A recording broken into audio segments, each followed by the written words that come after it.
Beginning of my video. Boom! Welcome back to Boring Reviews. Boring land. Oh, just kidding. Blasphemer!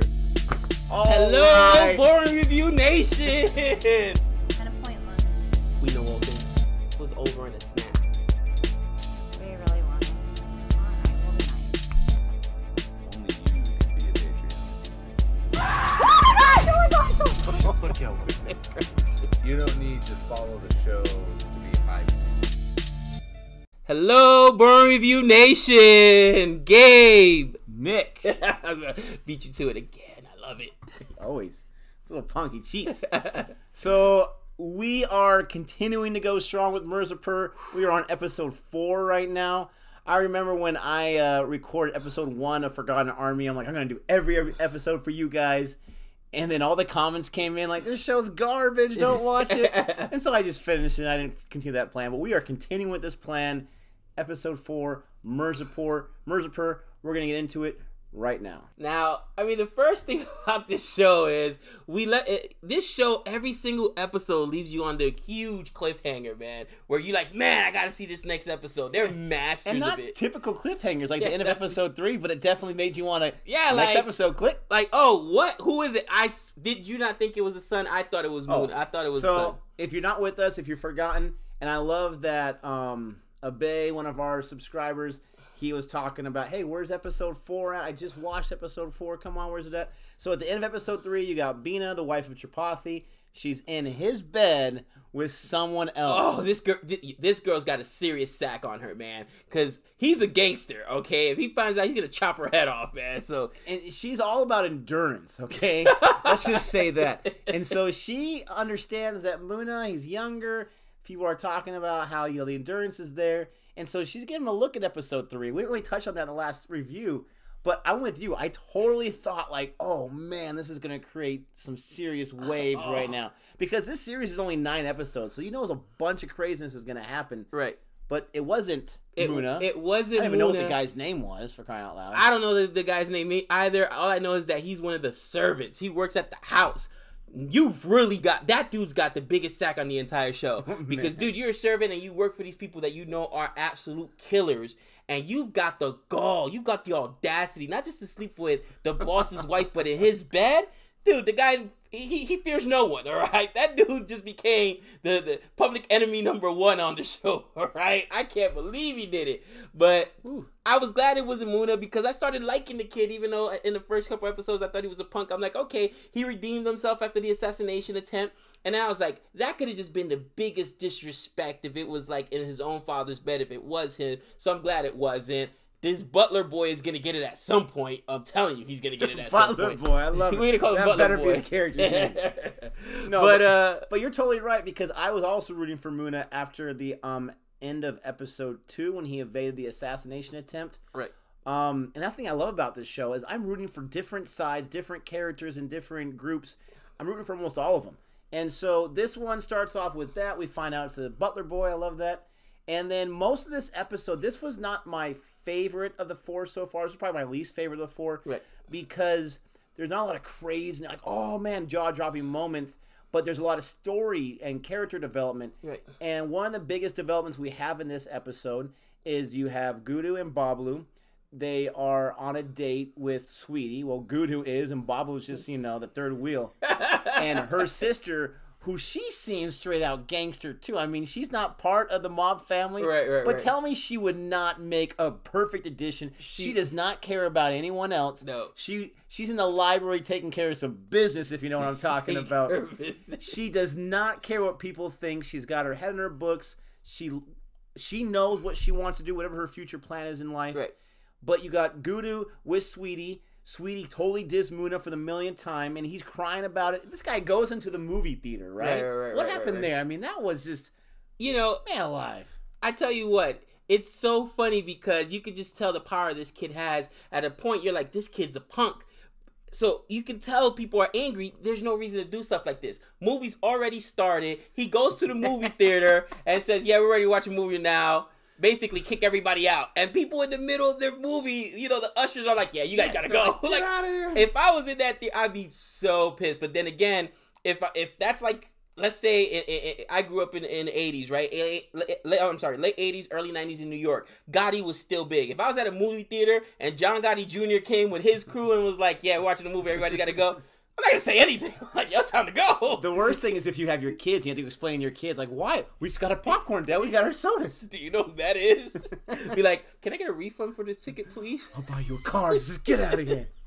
But, you know, it Yeah, was, a refund, exactly. that That'd just be showed awesome. you how much power he has. And, I mean, he abuses it. He didn't have to do that, which, again, he's a punk still sometimes. But he was trying to lick his wounds because, once again, Sweetie dissed him. And But don't you love how he chose a movie theater to lick his wounds? I love the character even more. That's his sanctuary. I can't blame him for that. That's probably He's got what I all would do his too. snacks right there. He's got his homies. But they go to the movie theater, whatever. They kick everybody out, and Sweetie then has the nerve. Sweetie knows. I get it. She doesn't want to be with Muna. I can't blame her because he's a punk. But then she's messing around with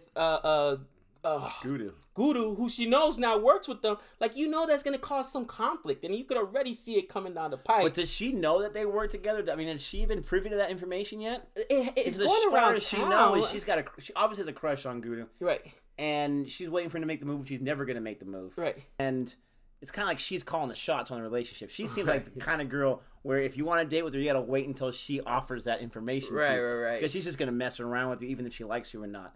But she's on this date with him. And, I mean, this guy had already... And we're all over the place. Sorry about that. So Muna is crying because he really likes Sweetie. And he even mentions in there, I just really like her. I'm not going to let her go. That's going to cause big problems, obviously. You can see it coming down the pipe. But then Guru's on this date at this little diner, this little place, and where this kid's the server. He's probably the son of the owner of the restaurant. Right. And he'd already stiffed him earlier, or he just stole some food from her earlier. The potato pancake. Yes, It's funny because yes. now Gouda thinks he's a big Oh man my on campus. gosh. He's letting the power go to his head. Yes. And the kid brings him the potato, early in the episode, brings him the potato pancakes or whatever, and he brings them outside. He grabs the bag. He's like, okay, thanks. He's like, well, you didn't pay. He's like, I'm not gonna. And they just take off on the bike. So later on, if you know that happened, why would you go back to the same restaurant? I don't think he had a choice. Sweetie wanted to go there. I don't think he cares. You're right. You said it perfectly where he thinks he's already big stuff. He's earned nothing so far. He cannot wait to be Tripathi, and he's been in the job. Isn't that today's generation? Yes. Their first job, you want to pay me minimum wage? What's that? What? Minimum wage for us is like $5. What are you talking about? Yeah, how dare you? And I mean, he's definitely let it go to his head, and you can tell that that's just that instant gratification. His brother is more reserved. His brother sees the big picture, but that's going to cause some problems. But in any event, they go back to the same restaurant, and didn't you like how the waiter, the little boy, did not care how big he was, didn't care who he was. He called him out like, yeah, you owe me money from the last potato pancakes or whatnot. Embarrassed him in front of Sweetie. It was hilarious. It was a whole funny scene. Like you said, this probably wasn't my favorite episode compared to the first three. It is or wasn't? It was not. Yeah. It was not compared to the first three. But there was some character building there. You know that Sweetie really likes him.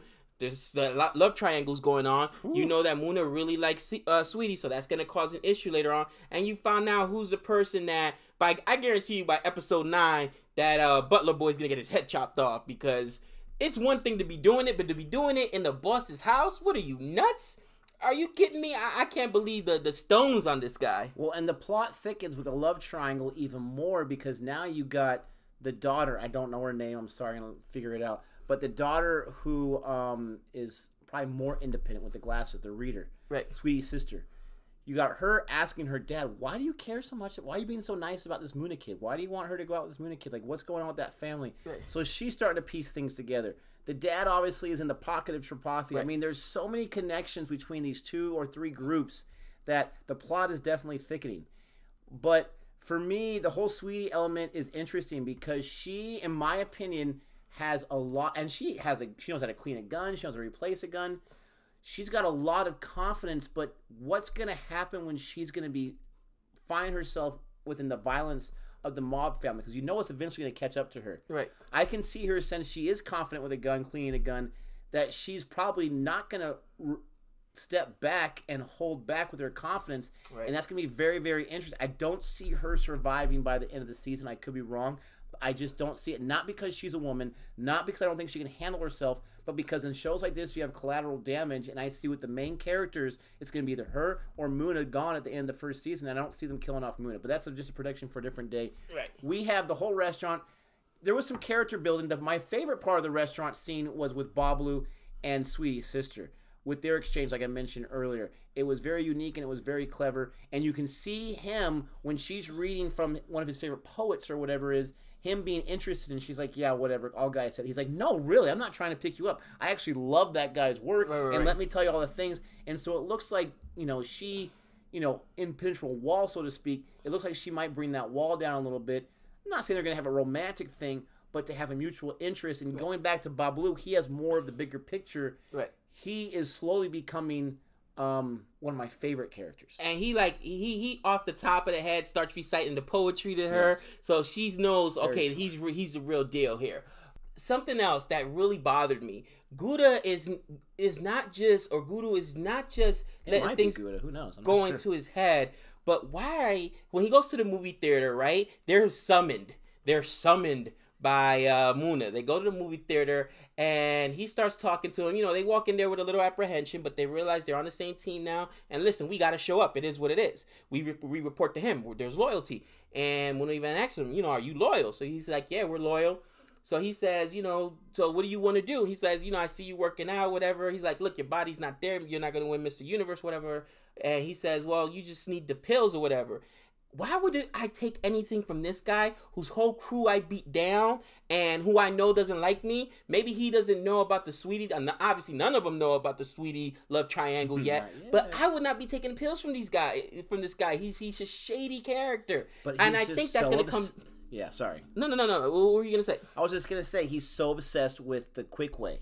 Right. He gets on Tripathi's payroll and he wants to be the man already. Right. He wants to be Mr. Universe, whatever they call it. And so he takes the pill. That's all I was going to say. That's just, he wants the quick, easy way. But don't you think that's going to come back and bite him in the butt? I don't even know if the pills they're giving him are legit. You know what I mean? Right. And if they are legit and they're anything like steroids, then we know there's roid rage. There's a lot of other negative aspects to it. But that's the risk you take for the idea that this magic pill is going to get me what I want faster and quicker. I mean, he was even talking about some kind of remedy. What was the remedy he mentioned? He said breast milk. Yes, breast milk. Yeah, he wanted breast milk. Yes. And they kind of looked at him and they start laughing like, bro, what is wrong with you? He's willing to do whatever it takes. I read it on the internet. Like, what? Okay. So even they're clowning him about that. But anyways, that really right there, I was like, wow, come on. And you can see his brother's there because he was summoned, but his brother's reserved. He realizes these guys are still enemies, all right? His brother, Gouda, is just... I don't know, man. Like, he's not thinking. And, I mean, I think he's going to be a casualty, I'm sorry, for season 1 because of the whole love triangle. I know you were thinking it's maybe going to be Sweetie. I don't know. It's probably going to be Gouda. Just his head's going to him too big. He's, like you said, he's making mistakes. And now you're trusting people who a couple days ago you beat down. Man, you put forks through one of their hands. And what are you doing? I don't know. I don't see them killing him off because he's a magnet for trouble. And you want to have that in a show like this. Okay. Now, people, I think one commenter mentioned, it's fine that you guys talk about the show, but talk about, the direction, the cinematography, all this kind of stuff. I want to infuse that with the last scene of this episode, which is what makes this show so good. This was my least favorite episode, but the other 3 I love so much. But when this last scene, we keep talking about character development. That's the strongest thing in this show is character development. The cinematography is great. The direction is fine. The lighting, if you want to get into that, is really good, especially in this episode to build the tension. The writing is really good. But in this end of this episode, basically you have someone who has wronged the Tripathi family, and Macpool gives these 2 boys an initiation challenge. If you want to be with us, you're going to have to be able to kill the drop of a hat. So here's a guy, kill it. It totally reminded me of Batman Begins with Bruce Wayne having to punish that guy who was a thief by chopping his head off. And he said, no, I can't do it. And so Gouda, I mean, I'm not sure if it's the pills. I'm not sure if he's trying to... He's all about it. Yes, I'll do it. Now, they hesitate a little bit, obviously. They both hesitate at first, but you're right. Gouda's all about it. But they go into it. They start hitting him a little bit, and then Babalu eventually strikes up the guts. And I don't appreciate him shooting this guy. I would never make that decision, but I appreciate him trying to give it a go. He shoots him once, and it was a pretty good shot. and then he just can't handle the reaction. He just throws up uncontrollably. Yeah. Gudu's thinking about it for a while, and this is a long period. I'm going through it really fast. Right. But Gudu thinks about it for a while, and then eventually he gets his first shot off, and you can tell he liked it so much. He liked the power of it. Yes, that he just kept enjoyed going it. and going, and it became a psycho kill. And then he just kept going and going, and he just had the biggest smile on his face. And unfortunately, for the morality of Gudu, he has found his calling, Right. and it's in taking someone else's life, the power that I can only imagine. I've never Right. done that, obviously. I can only imagine that gives someone who is all about power. Right. In my opinion, and I've mentioned this before in other videos and movies we talked about, there's two types of people. People that kill, and they have Bablu's reaction. People that kill and have Gudu's reaction. Right. And someone who has Gudu's reaction is a terrifying person to have because you have nothing to stop him from giving you the ultimate harm because he actually enjoys it. Right. And that kind of set piece, that kind of ride, and that kind of direction comes all together with the cinematography and the dark lights That was an to amazing give us scene. a great scene That was an amazing and scene. to develop the characters. I don't know what areas, as far as the technical aspects of the show, I don't like because it's never crossed my mind once like, oh, this is lacking, that is lacking. But when that came together, obviously it's got some strong direction. I tell you what, the special effects were really cool too. Yeah. You know, the one line I love about the whole scene, right? He's like, listen, you want to make it quick. This is Mirzapur, you know, coaching him through it. You want to shoot him either in the head and the heart. So Guda shoots him. He said, no, his heart's on the other side. Yes. Yes. And then, like you said, he psycho killed him. Okay, you already killed him because you shot him right in the head, and he just keeps shooting, pump, pump, pump, pump, pump. He enjoys it. Where he's you see it almost overtaking him, while Babalu on the other side, he's throwing up. He can't even look at it anymore. And really, he just got one shot off or whatever. It's what his brother's doing. But the horrific scene was that he shot the dude in the stomach so many times that it started coming out. Walking Dead style. I forgot about that. You're It started so coming right. out. I was like, oh No, man. I mean- And he's sitting there looking at it, and he's just like proud of himself almost. You know what I mean? And Mirzapur walks out at the end, and he says, consider, what did he say? Consider your initiation. No, consider your cherries popped or something like that. And I was just shocked. Like, I cannot believe that this was an initiation. I would have failed right then and there. I mean, maybe I could have mustered up to done what Babalu did, but I mean, there's no way that I would have been able to do what Gouda did. That's just wow. Oof. And I think Babalu knew that was going to be his reaction, but he also knew if I don't do this, I've already gone this far. If I don't do this, then it's going to be trouble for me. And so it's interesting how Mirzapur does not punish him for being weaker and reacting that way. I'm sure he sees it as, hey, he did it. It's going to get easier for him as time goes on, but he's got to be nervous about Gudu. But those are our thoughts about Mirzapur episode 4. Each of these reviews are getting a little longer, which is fine. But thank goodness we didn't do the whole show at one time because it would be like 2 hours. Too much to talk, and we would have missed a lot of stuff. I mean, honestly, I wish we would have taken the same approach with probably Sacred Games. You know what I mean? Because there was so much we missed in there, and so much character building that happened as well. So we probably should have done that approach, and even with Family Man, because it was a great show as well. But you know, somebody suggested this, and we went ahead and did it, and we're really enjoying it. Only thing is, like, we want to have the most authentic reaction to it as possible. So Nick even tells me, like, okay, you're watching episode 4 and that's it. And I'm like, come on, dude. Especially when they leave you at the cliffhangers. Don't go ahead. Do you remember television before streaming where you had to wait till next week? Now it's like with every show, they drop all 10 or 12 episodes and you binge it in 1 or 2 days. You know, back in I don't even remember what it used to be like having to wait. And next week on whatever show I was watching, I'm like, oh, I gotta wait. Prison Break was one of those shows. They always had those cliffhangers, and you had to wait the whole week, and you wanted to kill yourself. Like, why me? You know what I'm saying? No, we're definitely spoiled in that area. But as always, check out other videos we have here at Boring Reviews. Check out our Cricket Tuesday videos and many others. And we appreciate all the love and support. And until next time, we know all things.